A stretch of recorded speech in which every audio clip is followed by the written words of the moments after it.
Good morning. Thank you for coming today.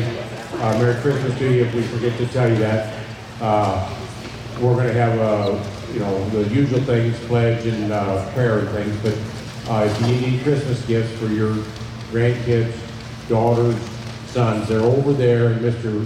Jason is there. And he's really good. He'll be polite to you. He'll give you the right change, and you don't have to tip him, because he doesn't deserve a tip. And he's got a helper, that guy over there, Mr. Smith Don, and you smell his name, S-C-M-I-D-T-T. No. I spelled it wrong by 30 times. All right. The other thing, before we get into this, I want, where's Mrs. Atmeyer? She didn't show up today. I was going to pick on her. So I'm going to pick on somebody else. Come on, who wants to be picked on? There's Miss Atmeyer. Just stand up, Judy. Oh, she did show up. She wasn't scared of me. This is Mrs. Judy. And before we get into everything here, we've got to get prayer and everything else here. More important is, this is Mrs. Judy Atmeyer. And we're going to ask her a few questions, okay? This is her other half, Mr. Bruce. He helps teach people how to fly here. Now, Judy, do your grandkids know what you did in your life? Yes, I think so. Second or 2-year-old. Well, that's excusable. How do they know what your mother and father did? Yes. How about your grandparents? Yes. Well, she's the wrong example. From Holland again. I remember from Holland. All right, now most people would answer this differently. I picked on the wrong person. Most people would say no, no, and no. And most of you would probably say no, no, and no, or half you might. What that department up is up there, it's called our archive department. We're archiving things that you and your family and your ancestors have done in different wars. And so you have to bring us memorabilia, bring us the stories, and type the stories up for us, or they're going to be lost forever. This guy up there is going to talk in a few minutes, and he only goes back 3,500 years to find things, okay?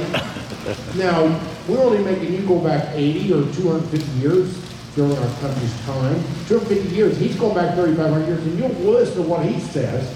And that's what you're going to make us do 3,000 years from now if you don't document something. You all have a printer or you all can type. And let me just show you what this is. Where's your point?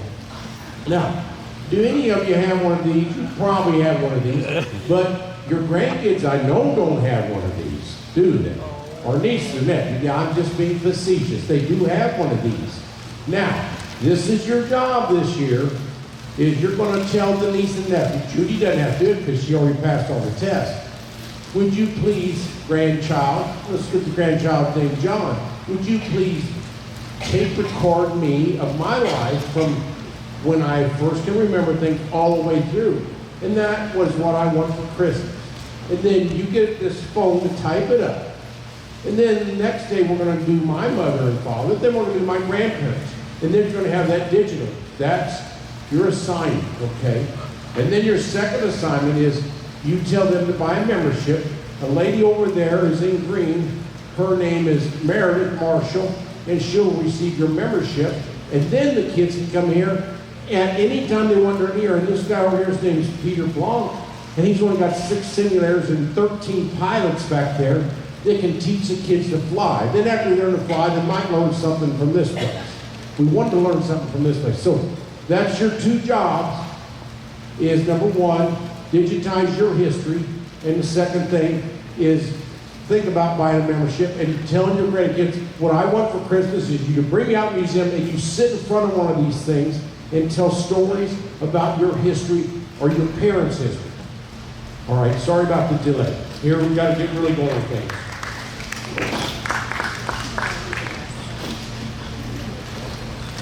So please, all who can rise, please rise.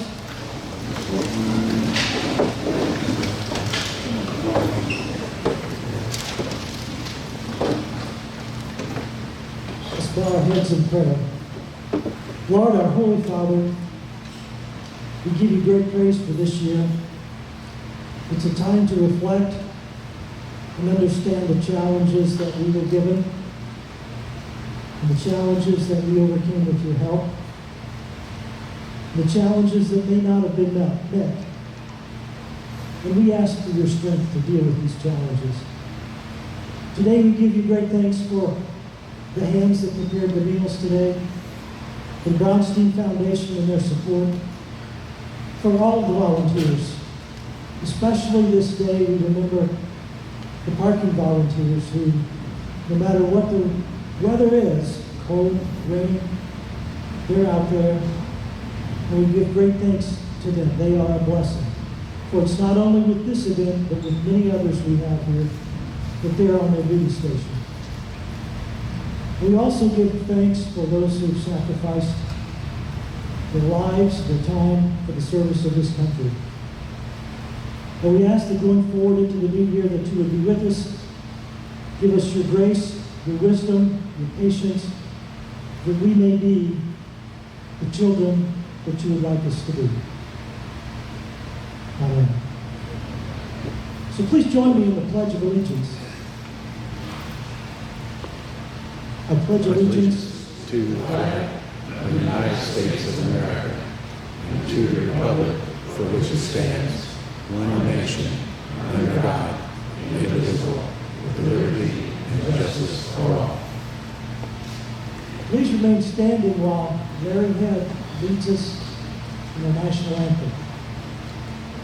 Thank you.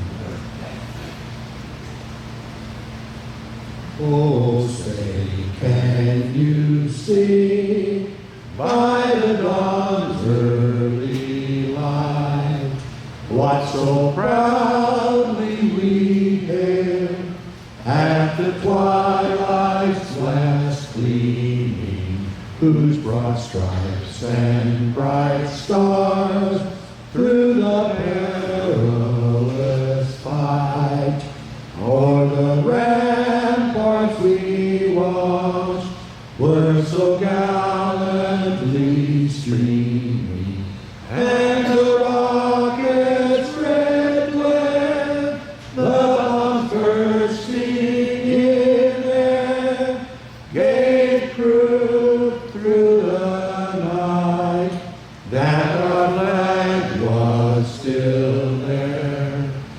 Oh, say does that star-spangled banner yet wave o'er the land of the free and the home of the brave?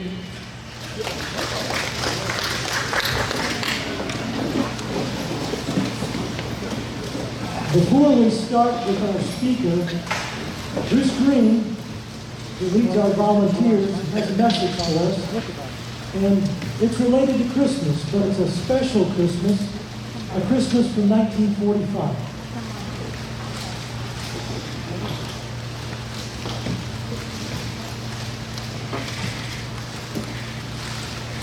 I thought it was appropriate on the 80th anniversary year of the end of World War II to talk about the first Christmas after the end of the war.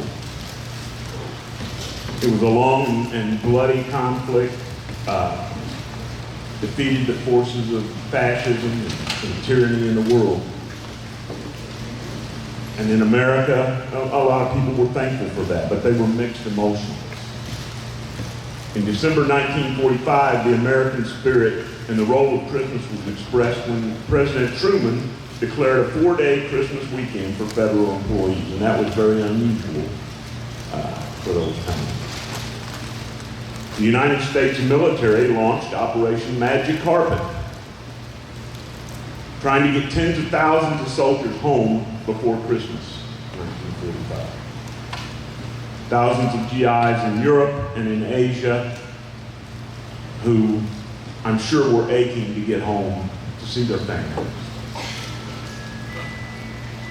The U.S. Army and Navy launched Operation Santa Claus to process those thousands of GIs and sailors for discharge in time to be home for Christmas.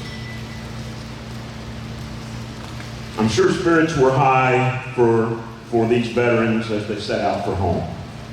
They clogged the railroad depots the bus stations, the airports. They created the largest traffic jam in this nation's history. Some of the more fortunate were able to find somebody to give them a ride in a car, some thousands of miles to get to their homes.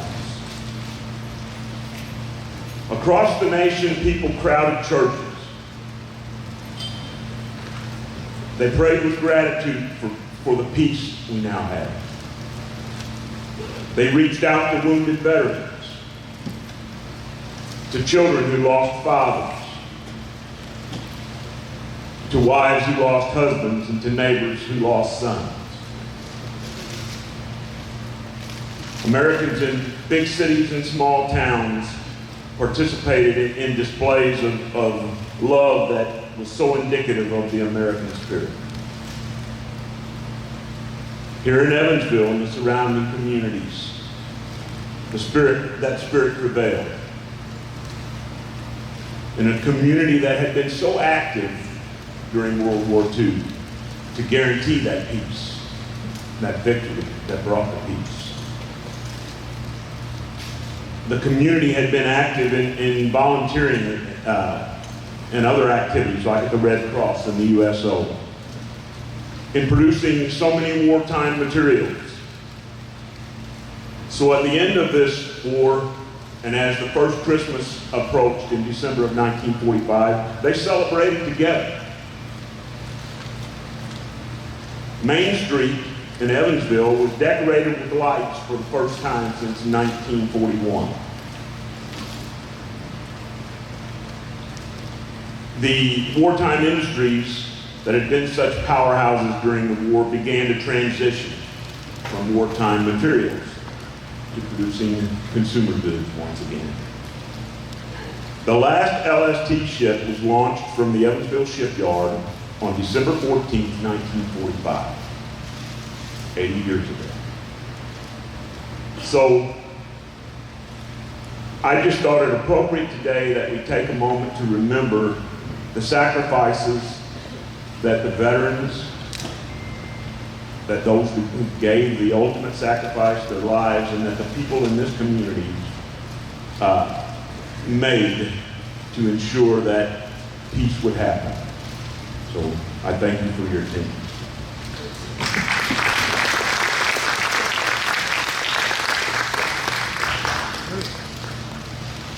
Okay, we're going to introduce the speaker in just a second. Two things we have to bring up before is this book just came out. It's a 2025 copyright. It's on Sylvanus Thayer, and he helped start and was instrumental in making West Point start. He's sort of the father there. All kinds of things at West Point are named after him. At Dartmouth College, he was an engineer and other things. But when you look at this book and read this book, somebody gave it to me a couple days ago, very little things are found to document his life. Because what I said earlier, a lot of the letters that he's written to his family, they got destroyed, and so I had to go look at the military records. So all of you need to, each one of you are important, and you have to document your lives. Because I find in this very important individual, very little documentation that we should have. A second thing is, they were on the news yesterday about a new ship. Now, we're going to hopefully name the ship after Evansville. That's what it's about. Your congressman, a guy named Messmer, Mark Messmer, and another gentleman named Todd, Senator Todd, right? Yeah. He was USMC Semper Fi. They're going to try to get a ship named after Evansville. And I think it's probably going to be a Gator Squad. A Gator Squad's amphibious. The three types of ships are named after cities are cruisers, submarines, and also amphibious squads. So they've got a new ship that was just, they've laid the keel on some of them. I think there's going to be about 40 of them. I don't know the cost. You probably wouldn't want to know. But they're going to be like an LST, a little shorter than LST. They're going to call it LSTM or LSM, a little smaller. It's so the Marines can get on shore. And what Churchill saw in World War II, you can't get men and machines on the shore, you can't win a war. So hopefully it's going to be named after Evansville. So if you have any petitions that come your way, you might sign it because it'd be great notoriety for Evansville. And they're doing that because we're called World War II Heritage City. There's 7 entrances to your city, and it has the mayor's name, but above it has a diagram that says we're a World War II Heritage City. And we were instrumental, several people from this museum were instrumental in making that happen, that we got recognition. There's only 39 cities in the United States that are heritage cities. There's only one in Indiana, and that's Evansville. And that's because we went around and got the LST on our side, got us on our side, and made sure that people understood what we do here, or what we did here. If they take $600 million in contracts, that's very important. So I think just so you support that. Then the third thing, if you see we got a green tank back there, that's a Sherman tank that the same one was built or refurbished here, 1600. We take that for rides. There's only 4 places in the country that give you a tank ride. I don't think people are too smart to take the ride because I've been in it. It's not comfortable, it's hot, it's bumpy, and you got to get out once you get in. But it's $100 a ride, and we're overbooked for 3 months. But now the engine's not in good repair, so we have a new engine here hopefully in January. But we've had a fundraising that started a month ago. I know you're going to hear this from your preachers too. And we got an anonymous donor to give us $100,000. Right now, within about 25 days, we're at $82,600 today. So if you have any extra change, you can write us a check. And whatever you give, if you give us $1,000, that's really worth $2,000. Okay, we double your amount because of the match. And that's going to pay for the engine, and it's going to pay for refurbishing that. And I think it's valuable for Evansville to have that. Only 4 places in the country do that. And give you rides on one of those. So you can donate this year or next year. If you already donated this year, you donate next year. The match lasts till January 20th. Now, Snobby's an accountant, and he can say you can write it off. It's a 401k, so you can write it off. So instead of giving $1, you might be giving 40 cents or 60 cents or 70 cents. All right, that's enough of that. This guy's going to talk about a lot of things he studied. He's only studied 40 years. He's sort of an egghead, a bookworm, whatever you want to call him. But he has studied all this stuff. How anybody could study this long, I don't know. But if you read the Iliad and the Homer and the Odyssey, a lot of those things, even though we think they're fiction, they have some validity, and he will probably tell us about that, about the ancient wars in Greece. And remember, a lot of our logic came out of Greece 400 BC, but he's going to talk about 3500 BC, where they were very important in the world, where we thought that was the world at that time. So this is Patrick Thomas, University of Evansville professor in archaeology, and we've had 2 of our curators here come from the archaeology department at U of V. And so they teach these kids a lot of how to curate things and how we save things and properly digitize things. So what he's taught kids and what they teach kids over there and also USI is very important. So this is Dr. Patrick Thomas.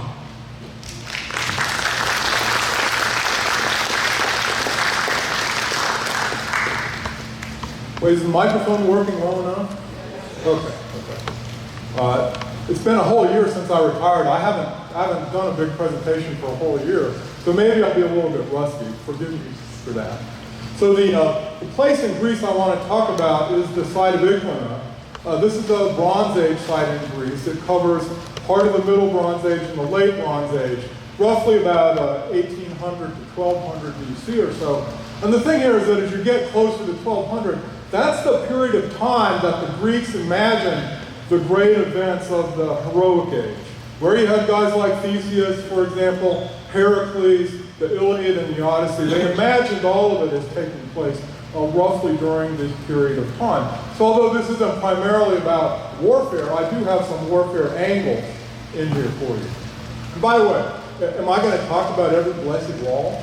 No, I'm not, okay? It's a mess. All right, most archaeological sites are a mess. And what we as archaeologists try to do is to take the mess and to try to put it into a coherent picture to try to show what was going on at those sites at the time they were occupied.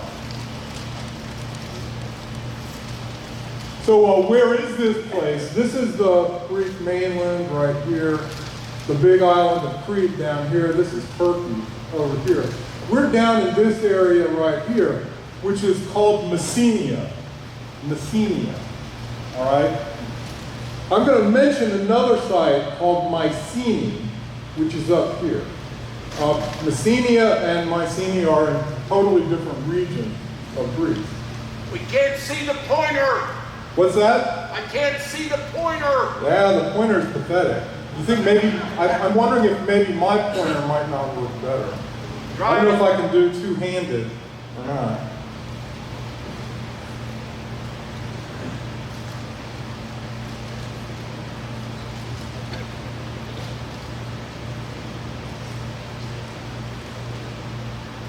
Yeah, no, that's not much better. Yeah, it's better. Well, when you get on the white, yeah, it's better, not better. Yeah, turn down the lights more. We'll turn it off. So the name of our site, Iklaina, comes from the name of a nearby modern village. Iklaina is not the ancient name of the site. The village is about right here, and then our site is about 1.5 miles to the west of that. It's very close to another major Bronze Age site in Messenia. This is Pylos, where the famous so-called Palace of Nestor is. We're only about 4 miles away from that. All right, so the Iklaina archaeological site that I've been working for is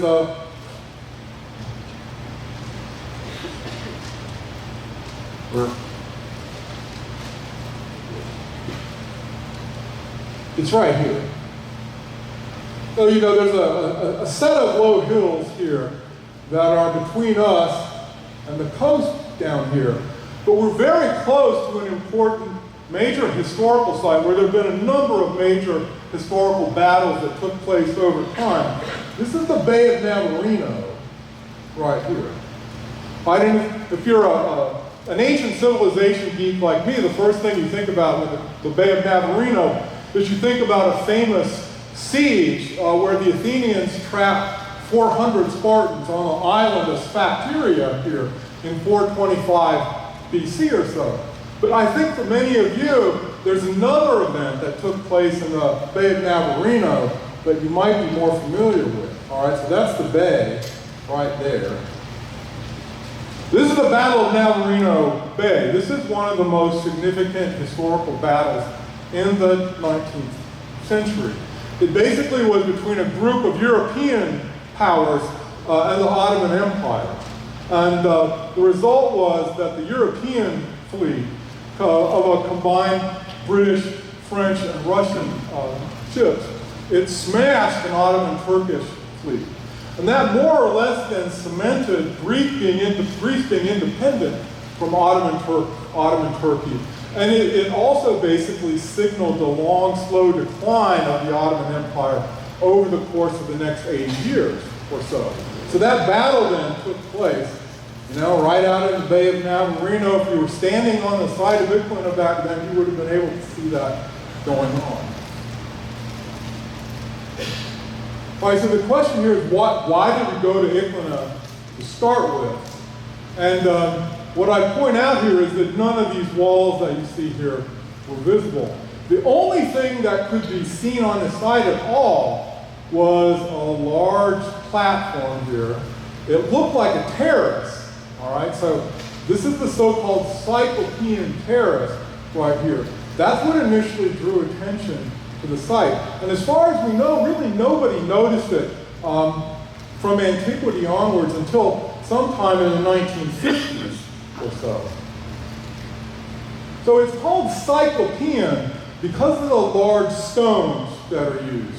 The later Greeks believed when they encountered walls or terraces that used these large stones that they were made by the big one-eyed giant called Cyclopes, whom you read about in the Odyssey, or at least relatives of those Cyclopes. So this is part of our Cyclopean terrace right here. Again, the stones are very, very large. Some of them weigh as much as 3 to 4 tons or so. Most of them, in fact, will weigh somewhere between 500 pounds to a ton or so. So these are very, very large stones that would not be used in any kind of common residential structure at the time. So Cyclopean masonry like this is generally speaking associated with major administrative centers. And conventionally we call these places palaces in the Bronze Age. Certainly one of the most famous places you can go to see Cyclopean masonry is at the site of Mycenae, which is in the northeastern Peloponnesus. So most of Mycenae's walls look like this right here. So that's Cyclopean masonry. When you get around the gates, well, then they turn it into larger ashlar blocks. But the key point here is that in many of our Mycenaean palatial, I need to go back there. Many of our Mycenaean palatial sites, they have got Cyclopean fortification walls that go all the way around the site. And these were intended to protect relatively small groups of rulers. They weren't intended to protect the whole population. So in the late Bronze Age, in many parts of Greece, we find the major administrative sites are protected by these Cyclopean fortification walls. We also have terraces and the like on which they put buildings that use Cyclopean masonry. In Messenia, though, we don't have Cyclopean fortification walls. There's no fortification walls down there that have been identified for certain at all. So it's a major peculiarity of our region that even though this is the same civilization, that you're dealing with a very different approach to protecting their sites. So the Cyclopean terrace here, again, this was first noticed by a Greek archaeologist who was basically looking for sites in the part of Greece that he was assigned to work in. So he identified it in 1954. All he could see was that there were a lot of big blocks there that were piled up on top of each other. He correctly recognized immediately that this was a Bronze Age site. And he did some very, very limited excavations there, just simply to confirm the rough date that he had assigned to it. And then he moved on to the next place. The guy, by the way, he's kind of like a bee going from flower to flower to flower, looking for things that might be really spectacular. All right. So the Cyclopean terrace then, it was completely overgrown by trees and shrubs. You would hardly, if you come there in 1970 or so, you would hardly have been able to see that there were any visible stones at all. The landowner at that time apparently got the idea of trying to level off some of his land. And so he brought a bulldozer up there, and he started bulldozing. And he actually bulldozed in some fairly large parts of the site. And then he got the idea to put the bulldozer and to try to bulldoze that terrace. So again, he didn't know how deep it was. All right, and it ended up with him breaking the bulldozer. And he gave up then on trying to do any more. So this is a recent aerial photograph of the Cyclopean terrace right here. That's the trench that the bulldozer dug through it. All right. Again, he broke it and then he gave up. Unfortunately, what he did then is that whatever building remains were on top of that terrace, he more or less completely bulldozed over the side. All right, and we found a lot of the remains of building that was on top of that terrace. We found them over in this area right here. You know, and unfortunately, usually they're going to be badly broken up. Here they were even more badly broken up than usual. But lots of pieces of stone, of mud bricks, those were used to make the upper story walls, painted plaster of all different kinds, and then also a very large amount of wood as well. Wood was used both in the walls and then also in the beams of the roof. So our director here, Michael Kosmopoulos, who is a member of the Greek Archaeological Society in Athens. This is a scholarly group in Greece. He's a professor at the University of Missouri, St. Louis. He then put together a project in the 1990s to investigate the area of Iklaina, first to find out what was around there, and then to turn to excavations at the site. So this is Michael here, who's, I don't know, he's maybe 4 or 5 inches shorter than I am. He's still about 8 inches or so above the very base of the foundations down here. So this thing probably stood somewhere in the neighborhood when it was intact The terrace itself, not the building on top of it, the terrace itself was probably somewhere in the neighborhood of about 15 feet tall or so. This is a very, very substantial structure. And again, in this part of Greece, it's unparalleled. It really is. So the project then began with what we call a survey. This is where you go out and you walk around in lines and you're looking for archaeological remains. You're looking for things like walls, pits, pottery, stone tools, and the like. So that was the first phase of the project from about 1999 up until 2004. All right, and then that's been published, and then he turned to the excavation of the site. That then started with a couple of trenches in 2006, but the first major excavations didn't start until about 2009 or so. So one of the big questions that Michael had in mind was not just what's going on at this particular site, but what was its relationship to the major administrative center at the Palace of Pylos, which again is very, very close by. Okay, so the gray area right here, this is Iklaina right here. This is the area that Michael and his team surveyed. So this Google Earth that I've got here, this is Iklaina. This is where the Palace of Pylos is. This is only about 4 miles. All right, so it would make sense that those places, since they're both occupied at the same time, they've certainly had some kind of relationship with each other.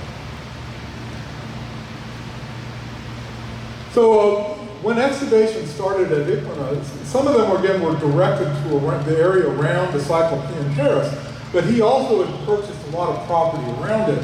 So they wanted to find out, what did this whole town look like?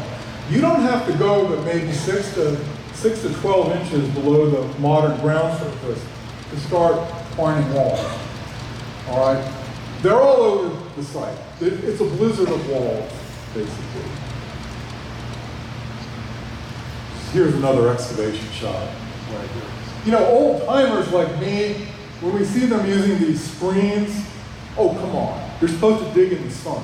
You're supposed to get sunburned, and you're supposed to suffer. You're supposed to get dehydrated. This is kind of wimpy.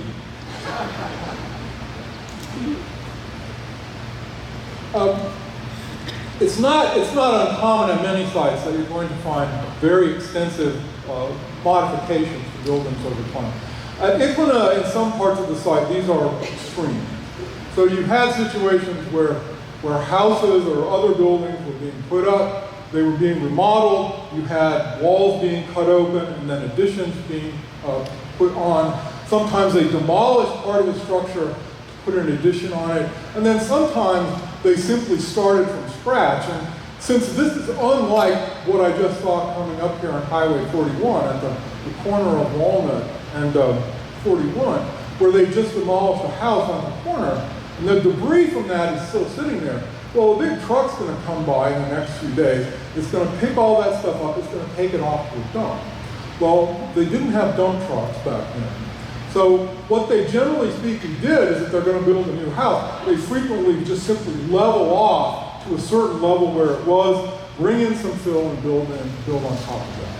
All right, so disentangling walls on walls and buildings on buildings, it's a very, very difficult task. One, fortunately, that I don't have to do. We have a site architect who does that. And I say, if you're worried about anything getting stolen, we have dogs that will help prevent that. Although, admittedly, the dogs would probably look the other way if you threw them a piece of meat or something. So we've done about 12 seasons of excavation and several study seasons since 2009. And we've really identified 3 different areas. One, the so-called monumental sector. That's this one to the southwest, right here. That's where the Cyclopean Terrace is. And in this part of the site, what you find is that these are very large buildings. They're made with nice, regularly shaped stone blocks of very large size. This is a kind of a formal architecture that requires specialists to do. Further to the north, we've got a residential area. This is the north sector. But it also seems that though they were manufacturing things up there. There's some of these buildings are provided with extensive drainage systems, for example.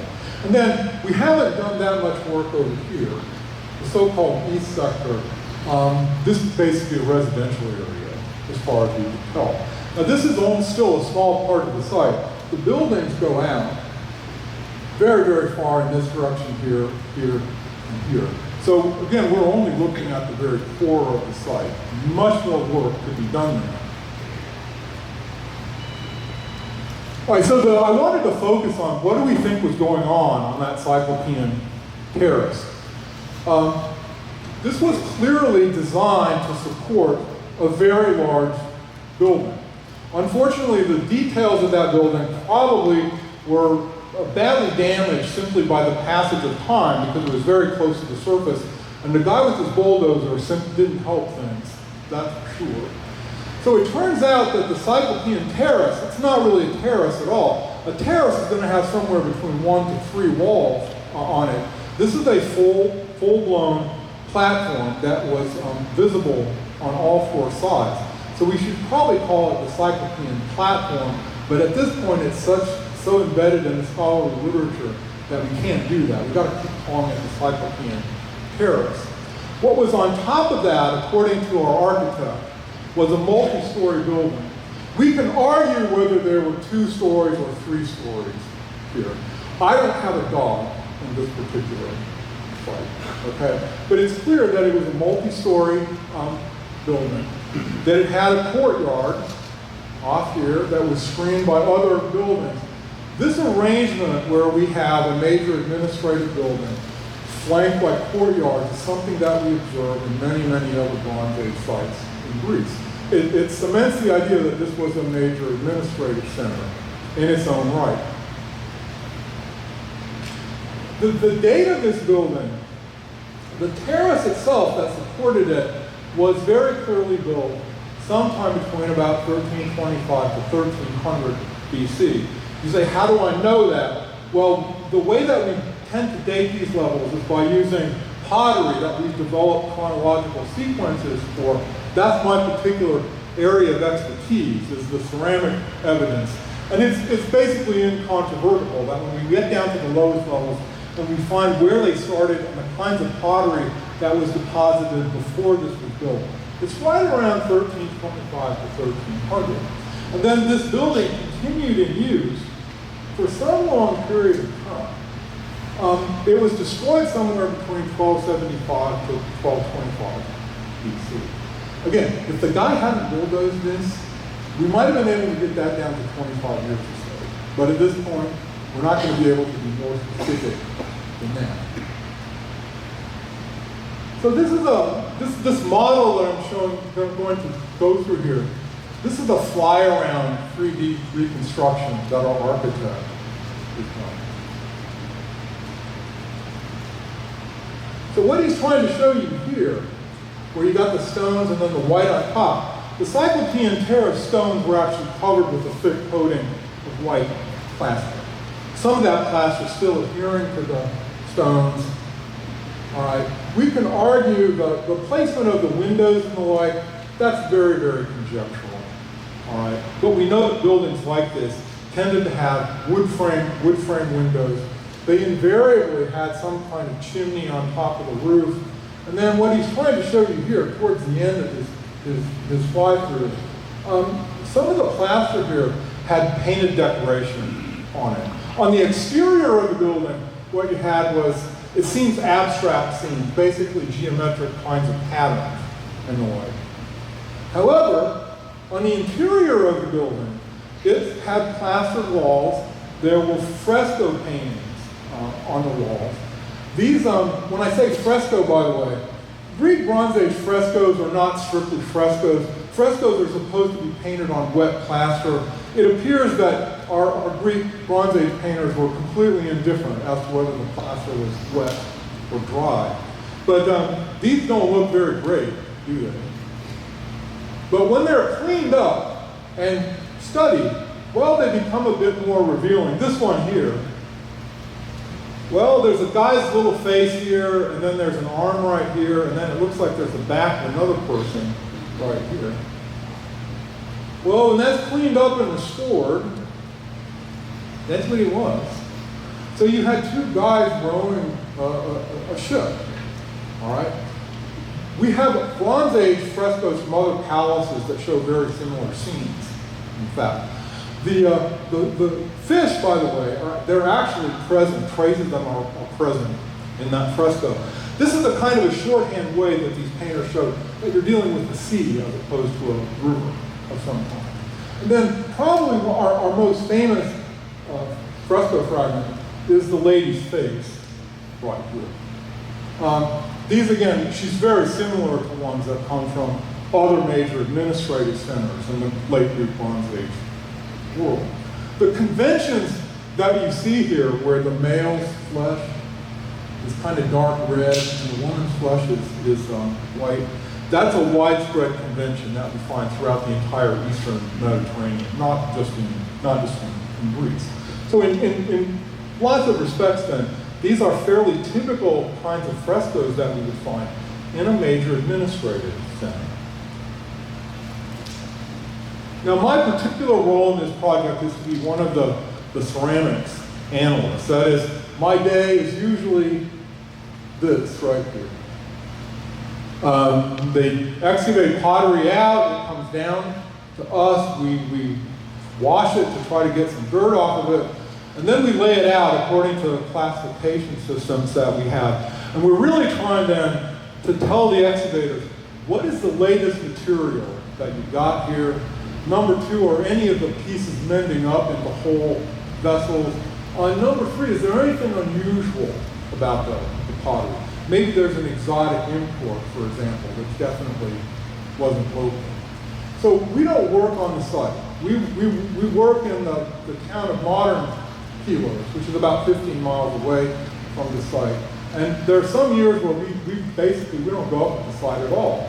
You know, in an era of high-resolution photography, where every excavator, if they don't have a specialized camera, they've got their cell phones. We've got incredibly accurate drones that fly over the remains.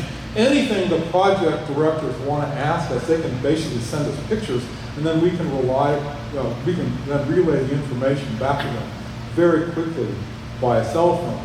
We're very, very fortunate. Some parts of Greece, they're not exactly hospitable to archaeologists. The town of Modern Pylos has been wonderful in allowing us to use this very large space under the town gymnasium. And we've got our own security here. This is the neediest dog in the entire world.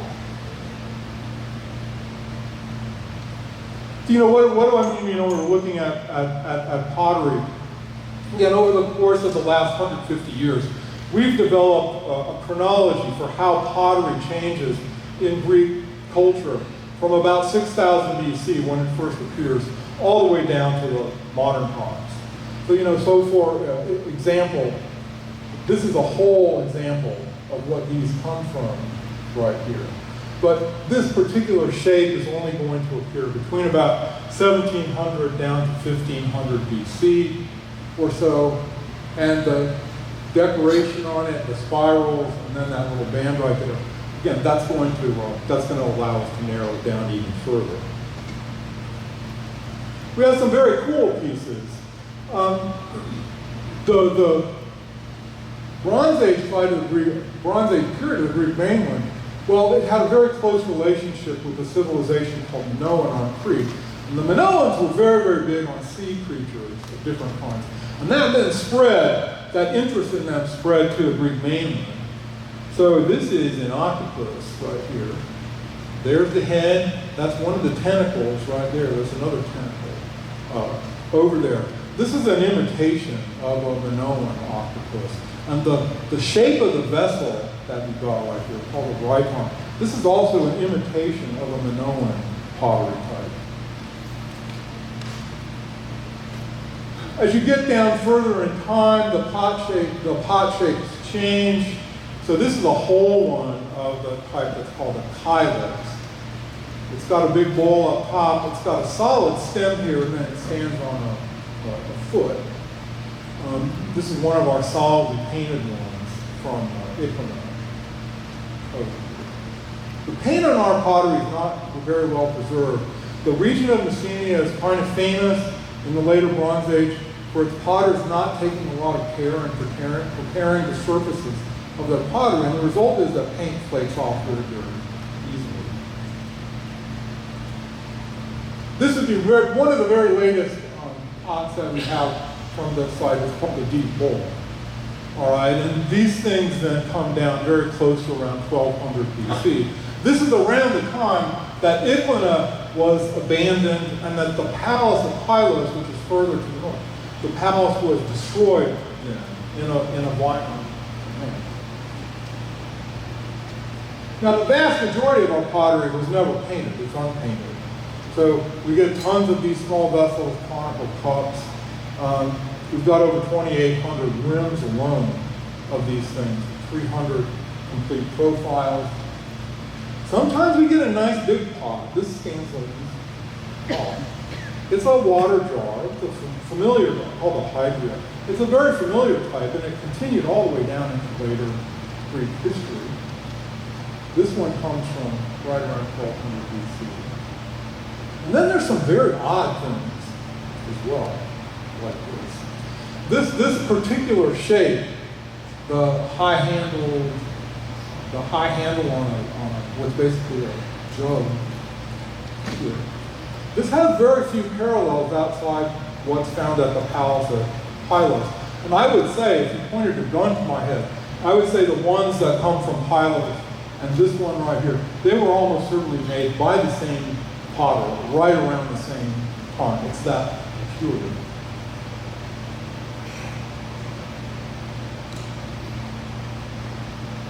A kind of an uncommon thing that we have very many of this site are so-called spit stands. These were used in pairs, and they were used for roasting meat.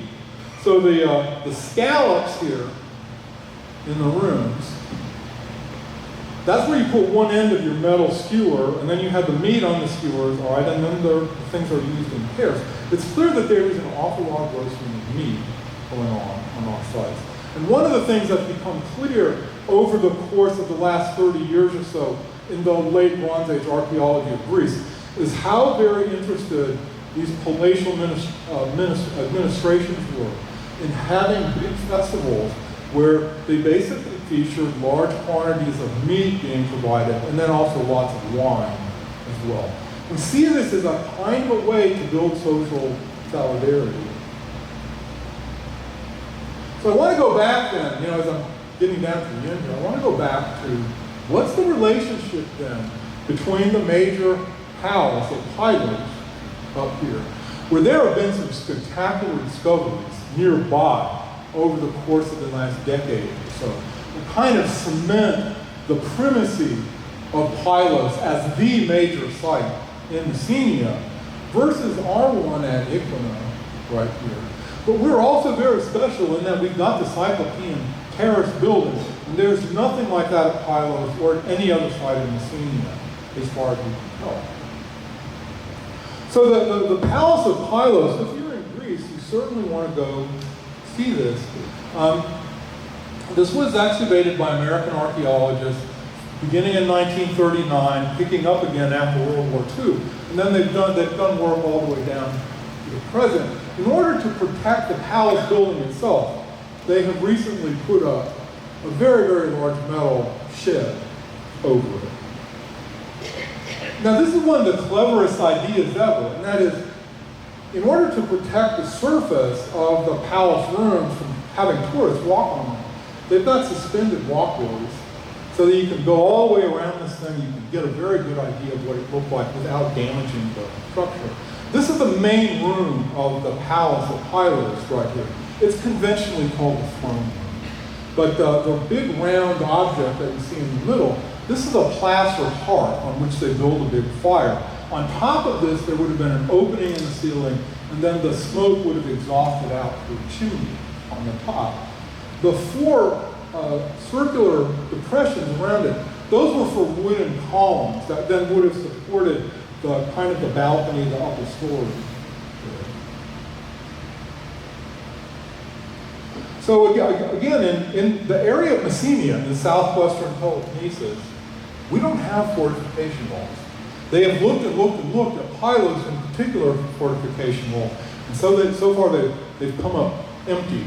Again, this is a very different situation than what you have in other parts of late Bronze Age Greece, where you had monstrously large fortification walls being built, so that sites could protect themselves from each other.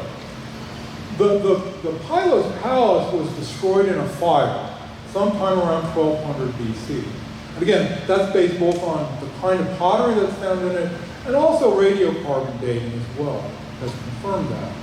Now, one of the characteristics of a palace in the Greek Late Bronze Age is that you're going to have a 3-room structure that's kind of at the core of it. This is it right here, where it's got a little porch out in front, a narrow room behind that we conventionally call the vestibule, and then the so-called throne room behind it. This is about 80 feet from the front to the back, and it's about 30 feet wide.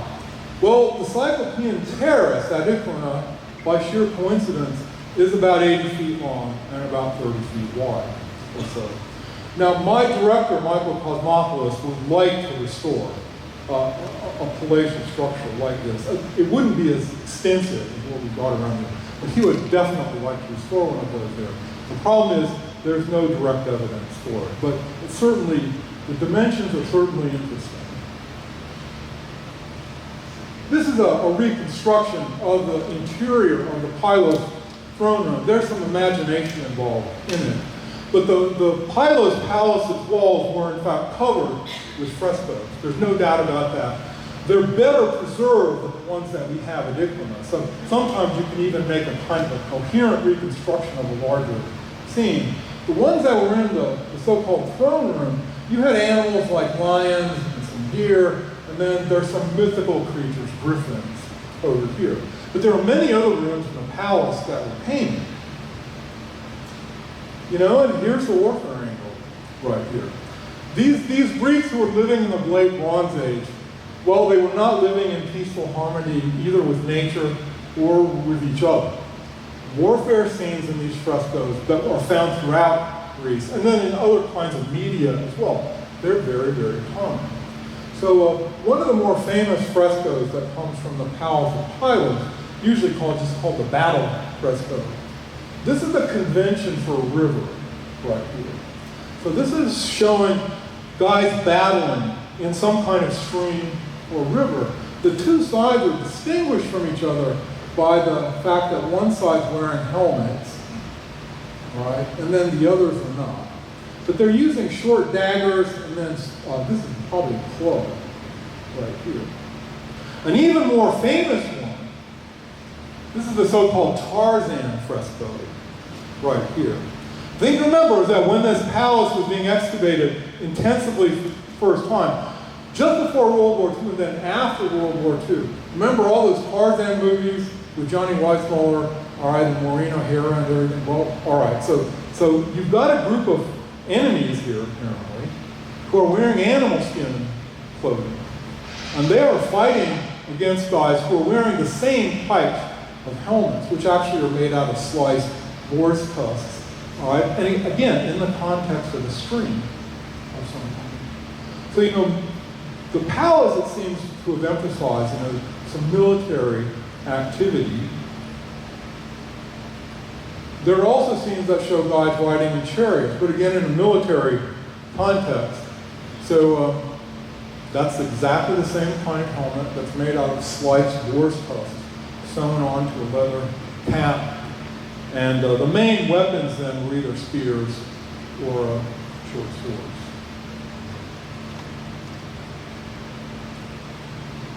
So if this is all that we have, we could make up a lot of stories about what the relationship between the two sites were, but we wouldn't have a whole lot of evidence to ground it on. But there might be more, in fact, because when the Palace of Pylos burned, its documentary records, which were written on clay, those things were fired by the fire that destroyed the palace, and they were preserved. Ordinarily, these tablets that were used in the Greek late Bronze Age, ordinarily they didn't fire them. They basically seem to have made them very quickly, smash down some wet clay, you write in the wet clay, and then you dry it in the sun, and it appears that they only kept these records around for about a year at a time. Then they simply threw out the old records, they copied over whatever they needed onto new tablets. But they didn't have any kind of long-term archival records like we find in Near Eastern or Egyptian tablets. So these are some of the tablets that were found in Pylos. Carl Blagan, the American archaeologist who excavated it, found the archives on the palace in his very first morning of excavation in 1939. That man, he had the greatest luck you can ever imagine throughout his career. This is one of the mended up ones. So again, one of these really got broke, and then part of it really got roasted. The other part went upside down, all right, and it was protected from the direct flames. The kind of writing that's found on these tablets is referred to as linear bead. It's a kind of a writing system that was used to write an early form of Greek. The thing about these documents is that they are bureaucratic records. Think about a time when we were more reliant on paper for our records.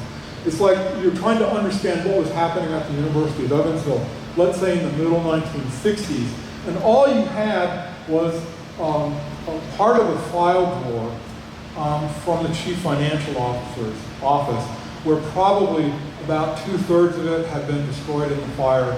All right, it's not going to tell you much about what was going on in the classrooms, but it might tell you something about the finances, the personnel, anyway. So we're dealing here with definitely bureaucratic records that were written by bureaucrats for other bureaucrats. They contain absolutely nothing regarding mythology, history, or anything like that. All right? Well, you might say, is there anything about Iklaina that might be preserved in these tablets? So to make a long story short, this part of if you were deliberately devising a writing system to write ancient Greek and to make it as confusing and awkward as possible, you could hardly do better than linear B. This basic writing system was adapted from the one that the Minoans on Crete had developed to write their own non-Greek language. All right? And the Minoans' language, it appeared, was very, very different from Greek. And the adaptation of their writing script to Greek makes it very, very awkward to read. But over the course of time, basically from the 1930s into the 1950s, a number of people worked on deciphering these tablets. Two of them, Alice Kober and then Michael Ventris, usually given credit for the final kind of deciphering. I think they demonstrated everybody's satisfaction that this is in fact the Greek language, and we can probably understand about 80% of what's in it. So these linear bead tablets are found on Crete in the palace at the site of Knossos, when it was ruled by Greeks from the mainland, from Mycenae, Tiryns, Thebes, a number of other powerful late Bronze Age sites, but then also Iklaina. So in 2011, they discovered a tablet at Iklaina. It's a very fragmentary tablet. All right, and well, this is one side of it. This is the reverse side of it right here. This is a heading up here, and it simply means completed. Underneath, there would have been a list of whatever it was completed. The other side has got a man's name right here, followed by the number 1. All right, so you know some linear B now. You know what 1 looks like. All right, and then underneath there's another man's name, part of it, anyway. This doesn't look like very much, but the key point here is that linear B tablets are not found at a regular site. They're only found at the major administrative types of sites. So this one has been well published. It's possible, but I'm not supposed to talk about it, that there might have been another one that's discovered. So when we look at the ones that come from the palace, we can understand something about how the ruler of the palace was administering his kingdom. And it's fair to call it a kingdom, in fact. The scribes of the palace divided the different sites into two regions. One is called the near or hither province. The other is called the far province. So basically two bigger regions. And then within each of these regions, there are a number of district capitals, 16 of them altogether. One of the regions, the hither province, had 9 district capitals. The other one had 7. The 3 tablets I'm showing you here, they show what's called the standard list. So when they enumerated the district capitals in each province, they always occur in a particular order. And my colleague, Cynthia Shelmerdine, who just retired from the University of Texas a few years ago, back when she was a mere slip of a girl in graduate school, suggested that the sites actually were listed going from north to south. And I think everybody accepts that now for a variety of reasons. It's conventional in linear, when we're studying linear B, to keep it in the form that it's written. A linear B is basically a system that writes by syllables, not by individual phonemes or letters in an alphabet system. So this is the hither province here. This is the further province over here. All right? The thing about Iklaina is that given the nature of the site, the fact that it was occupied around 1200 BC or so, at the same time the Pylos documents were written, that it's clearly an exceptional site. It has to be one of these 16 district capitals. Moreover, simply because of where it is, as I'll show you in a minute, it's got to be somewhere in the near province. So we say, in our study, we say the near province and the far province. Actually, the terminology they use is on the near side of Mount Agalio, on the far side of Mount Agalio. And we know where that mountain range is. It basically runs where my red line is, right here. All right, so this is the further province over here. This is the near or hither province over here. The palace at Pylos is somewhere like about right here. All right? So we're going to be in the hither province somewhere. And to cut to the chase, I think most people agree now that we are probably the district capital that's called Apua, or Apu-2, as it's shown on here. So, is there any other evidence that this site was important enough to be remembered in later times? And the answer to that is yes. If you're familiar with Homer's Iliad, in the second book, there's a section that's called the Catalog of the Ships. The Catalog of the Ships lists the names of the Greek kings who sent forces to Troy, the towns that are in their kingdoms, and then also how many ships that they brought. Now, at the time, in the Iliad, the king of the area of Messenia is Nestor. All right? So under Nestor, we find, again, this is Homer's words right here. From Pylos and lovely Irene, from the fort of the Alpheus, this is a river. All right? From well-built Ivy. Well, that's pretty close to Apua. All right? When you look at it in Greek, okay, the word Ivy, written I-pu, and it means steep. And if you think about the side of Iklaina that we have, in fact, on the western side, there's a very precipitous drop right here. If you were looking at it from down below or even from out to sea, the word steep would in fact come to mind. So again, we think now at this point that Iklaina's real name was probably Ipu in the Linear B tablets, and it's the same site as Ike that Homer had in the Iliad. So the big questions now that we're trying to address, and I think it's safe to say that we will never be able to prove 100% to everybody's satisfaction. But the basic issues that we're trying to think about here is, when did Iklaina, that is Ipu, when did it come under the control of the Pylos palace? Again, it almost certainly did. There's almost no question about that. The issue here is that gigantic building that's on the Cyclopean Terrace. Was that a building that was constructed before Pylos came to dominate the site? And if that's the case, it would mean that Iklaina initially was perhaps a small kingdom of its own. All right? And then the destruction of the Cyclopean Terrace building, that then might represent an incursion by the folks at Pylos coming into here, knocking down a rival building, all right, and then taking over the rest of the site for themselves.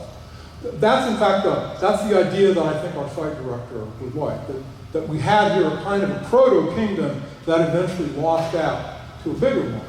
Another possibility, though, is that it was taken over at some point earlier, and that the Cyclopean Terrace building was in fact a project of the palace at this particular site for some reason. All right, and it's going to be very difficult to decide between those two positions, one way or the other.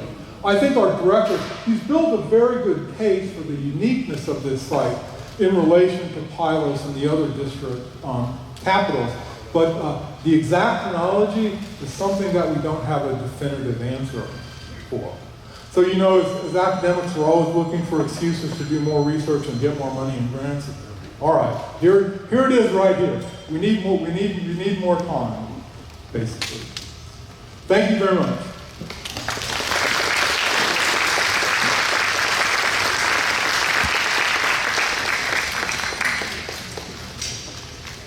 Okay, I think there's some questions, but that big building you're talking about, that AD, if I'm in the Iliad or the Homer and all that, going up the ships, that they may have seen that building is what you're implying, that big building, and they mentioned it in the classics that we were supposed to read in high school. Well, the site might be mentioned, not that building, though. One of the contrasts here is that the way that Homer describes this period in the Iliad and the Odyssey bears very little resemblance to what it was actually like. All right, and so the Iliad and the Odyssey are not really historical documents, although they seem to reflect knowledge that passed down over time. It shows how much, I would say you probably have 50 workers and you probably got 50 acres, so the yearly salaries there were probably $1.5 million. Who paid for all this? $1.5 million for 7 excavations, that's a $10 million project, and mine may be all wet, but can you tell me who paid for all this stuff?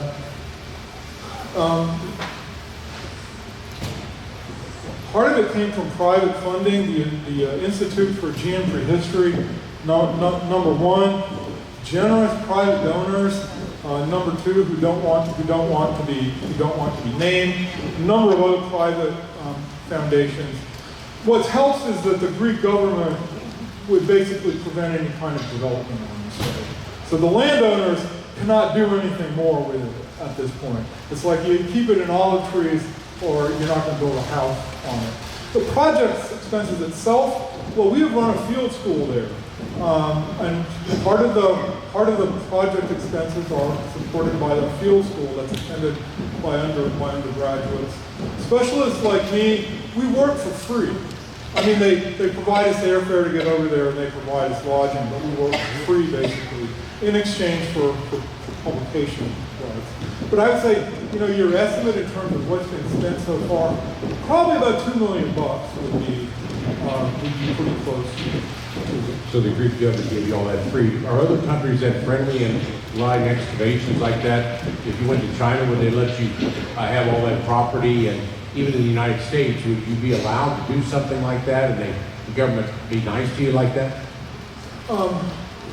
Sometimes the Greek government has given property to the Americans. For example, if you visit Athens, the marketplace of Athens, the Agora, the Greek government in the 1920s was very interested in getting that excavated because of its importance in classical history.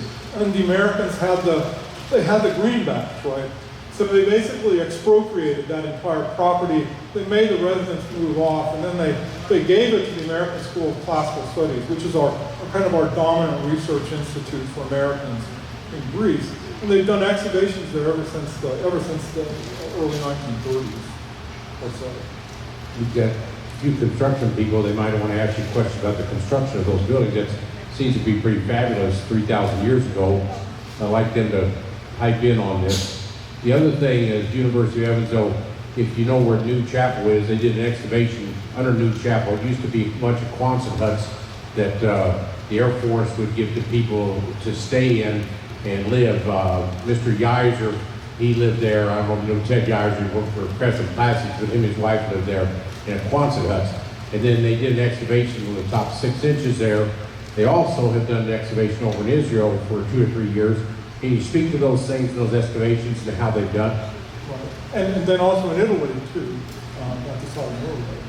Now, for the Tin City site on Ewing, Kansas, there are people in this room who are old enough to remember that from when they were kids, basically. Before New Chapel was built, there were these Army Quonset huts that were placed out near Wildwood Avenue. That was married student housing there for students going through the university on GI Bill, okay? And specifically for married students, preferably those with children who needed kind of their own accommodations and the like. So, you know, archaeology doesn't have to be about vast antiquity. It can be about very recent things.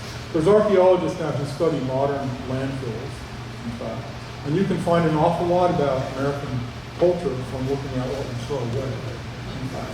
And a lot of what's said and what's commonly believed turns out not to be true at all. Some of you might remember that there was a panic about disposable diapers. Those are going to completely fill up American landfills. And there was a claim made by a major environmental organization that disposable diapers accounted for 15 to 20% of what was going into American landfills. Well, that's something that we can test.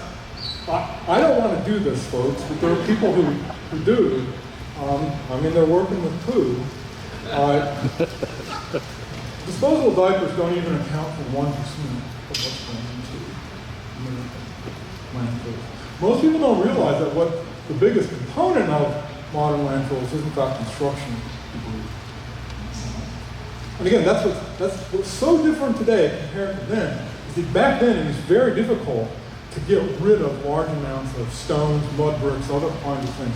And they, generally speaking, they more or less had to leave it at the site or simply shovel it off to the side. They couldn't cart it miles and miles away. Good for us, though. Well, how sizable were people? We know something about that. Your average man was somewhere around 5'6". Average woman somewhere around 5 feet tall. One of the things that we would desperately like to find at Iklaina is the cemetery. There is a cemetery there, for sure, somewhere nearby. We don't know where it is. And they're probably, based on the length of time that Iklaina was settled and the size of the settlement, you're probably talking 40 to 50 graves. These graves were reopened and reused over time. They're chambers that are cut into the sides of a hill. Moreover, there would be another kind of grave. It's got a vaulted stone roof on it. They're called a Folos tomb. Other sites in Messenia that seem to have been district capitals, they've got these so-called Folos tombs. The Palace of Pylos has got 5 of them, including 2 that were discovered in the last 10 years. We've got at least 1 on our site. But where it is, nobody knows. Unfortunately, you see how hilly it was. Unfortunately, the openings to these things are probably covered over with tons of stuff that's eroded down the hill. And it's going to be a matter of luck to find them. Pat's volunteered at the Angel Mounds for probably 10 or 15 years. Can you tell the people how important Angel Mounds is in Indian culture here in 2 minutes? This is, no, I don't have a hard time proselytizing Angel Mound. This is really one of the major Mississippian sites in the Midwest. We're incredibly fortunate to have it. Mound A at Angel Mounds, this is one of the largest earthen mounds in North America. I'm not sure many people realize that. The only one that would be much bigger is the one at Cahokia near St. Louis. Angel Mound is a very important site for about 300 to 400 years or so during the Mississippian period. It's been excavated extensively, but only 2% of the entire site has been excavated. There's a tremendous amount more that could be done there. And one of the things that makes it so ideal for archaeological research is that it basically got taken over, at a stage before deep mechanical plowing with tractors took over. So the result is the remains tend to be pretty well preserved compared to other sites. There's a tremendous amount of material that's come out of it. Lots more work can be done. Tell us about the new site over in Mount Vernon that's pretty historical. Isn't there a new one over there that we can't get to yet because it's under private property? That's really part of it is private. Part of it is private. What's that importance to? What is that? Well, that site in particular is important because it's got a much wider range of material. It's got everything probably from about 2000 BC all the way up to 1600 to 1700. Same Indians, Mississippi Indians. Well, no, even pre-Mississippi Indians. In fact, the state of Indiana is slowly trying to acquire that property. Again, there's a tremendous amount of material there, some of which has been excavated systematically by a local university. Not very much. Other parts that were investigated by an amateur archaeologist back in the 1940s and 1950s. And old Charlie did actually a very good job by any amateur standards. The problem there is, in order to protect that site, you really need to acquire somewhere in the neighborhood of 640 to 800 acres or so. So more than a square mile. I think they've only purchased about 80 acres. A Range Rover needs to be moved. It's out there. It's, license plate 2678-910-3073. 265 ELU, the Range Rover. I got the number wrong. Now, I want you to tell them how fortunate we were to have Dr. Black to do Angel Mounds and why Eli Lilly was so important in allowing us to have that dig there. Well, Glenn Black was the professional archaeologist who investigated Angel Mounds. Eli Lilly was older than Glenn. Eli Lilly had an interest in Native American archaeology for a long time before he met Glenn Black. And he actually put together a very nice catalog of carefully surveyed sites so you could see where earthworks were at some major sites in Indiana. And then Eli Lilly then provided the funds that were necessary in order to purchase the site from the Brim. Even though it's called Angel Mounds, the Angels didn't really own very much of the site at the time. It was mostly owned by the Brim family. All right, and so Eli Lilly then, through a donation to the Indiana Historical Society, which then in turn purchased the site, and then gave the excavation rights to Glenn Black of Indiana University.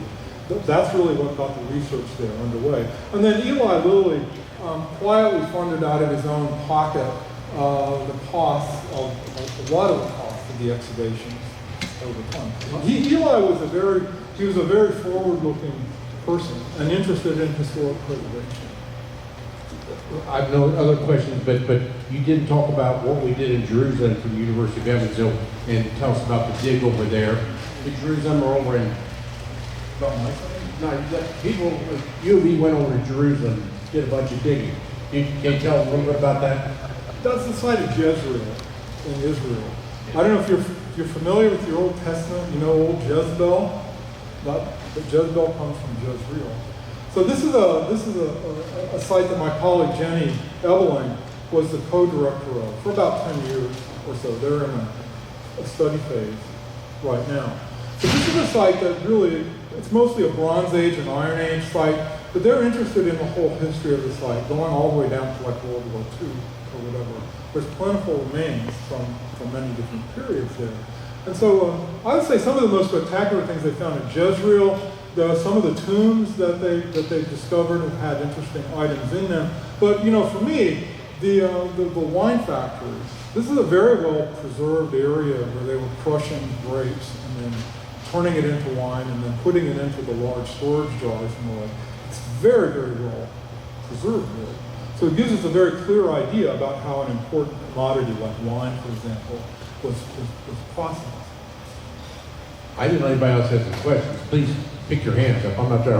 Mr. Brett Holmes, he's got a microphone right next to you, right there. Yeah, you're going to have to talk loud because I'm deaf. Well, I'll do the best I can. Have they come up with any connection between Pylos and Temple of Pygmalios on Crete? Between Pylos and The Temple of Pygmalios on Crete? no, not a direct connection, no. But our area of Messenia, it's got very close connections with the Minoan civilization on Crete. We can see that, for example, in some kinds of the pottery shapes that imitate Minoan shapes and the like. And there's an island that's in between Crete and Messenia called Kythera. And the island of Kythera seems to have been the place that was the transmission point for the Minoan style of painting to the Greek mainland. So yeah, these overseas connections were definitely important. And that's why we think it's among the reasons why in the palatial centers when we find frescoes, that ship frescoes are actually pretty darn common. And the whole ideology of traveling by ships, we can see that in the Linear B tablets. So the palace basically had a fleet, and had personnel who are specifically listed as rowers in particular towns that are supposed to provide X number of rowers. It also mysteriously talks about the watchers of the coast. All right, so evidently there was some kind of group that was delegated to watch the coastline, probably for anybody coming. Now this has been magnified by some people into what amounts to people preparing for a D-Day invasion.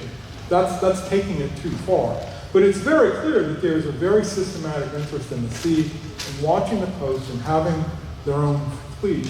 And in a recent kind of geeky article, I've argued that sea ideology carries over into some of the particular kinds of animal motifs that appears on Greek Bronze Age pottery.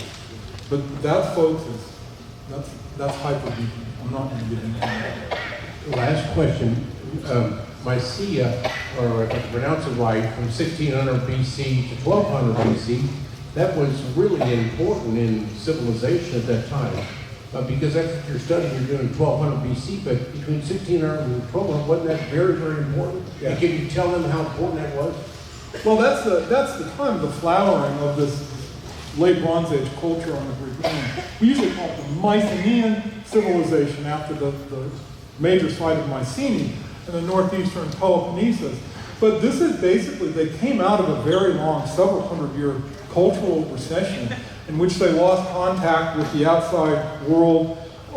Life was reverted to living in very, very small villages from what it had been before. And then over this 400 to 500 year period or so, you got the creation of these palatial societies that were comparable to the ones that you might find in Egypt or the Near East and the like. Although certainly Egypt was much more populous than what we had on the Greek mainland. What we find the same kinds of monumental architecture, writing systems, extensive imports from other places. All right, so this was in fact a very important time. And then after 1200 BC, well, all our palatial centers on the Greek mainland are destroyed. And they go out of business. And then there's really then no sign of an organized state for another 400 years or so. And that's when your Greek city-states that you know and love, like Athens and Thebes and those places, that's when they started to organize themselves. But on very, very different lines, in fact. Ones that were specifically not based on having a king at the time, but rather in which sovereignty was embedded in the people as a whole. Okay, we've got another talker in January. His name's Dr. John Bazal. He gave us that plane. He gave us those patches, he gave us that car back there, he gave us 2 or 3 other cars. He's gonna talk about stamps and something else in the wars, how important stamps are in the wars, more in the 1940s or so. He's a Mr. Collect or Dr. Collector, but he's in January the 2nd or the 3rd Thursday of January. We'd love to have you. Same recipe, maybe a little different. And I want to thank Mr. or Dr. Pat Thomas here for doing this. Thanks for having me out.